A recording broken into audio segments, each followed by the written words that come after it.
আপনার বাসায় বা অফিসে ওয়াইফাই স্পিড কম পাচ্ছেন? আজ আমি দেখাবো এমন এক নতুন সেটিংস যা করলে আপনার ওয়াইফাই স্পিড দ্বিগুণ বেড়ে যাবে।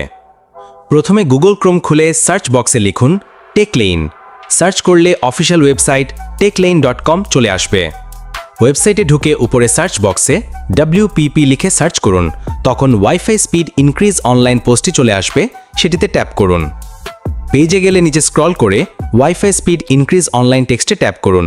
এরপর চলে আসবে DNS স্পিড টেস্ট বেঞ্চমার্ক।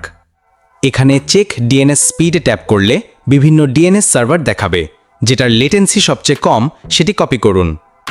এবার ফোনের ওয়াইফাই সেটিংসে যান, কানেক্টেড নেটওয়ার্কে ট্যাপ করে নিচে যান, তারপর IP সেটিংসকে DHCP থেকে স্ট্যাটিক করুন।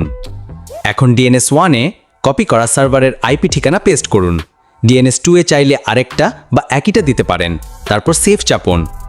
ব্যাস, এই সেটিংসগুলো ঠিকভাবে করলে আপনার ওয়াইফাই স্পিড ইনশাল্লাহ দ্বিগুণ বেড়ে যাবে। এবার বিদ্যুতের গতিতে ইন্টারনেট ব্যবহার করুন। ভিডিওটি ভালো লাগলে একটা লাইক দিন, আপনার মতামত কমেন্টে জানান, আর নতুন নতুন টেক টিপস পেতে অবশ্যই চ্যানেলটি সাবস্ক্রাইব করুন।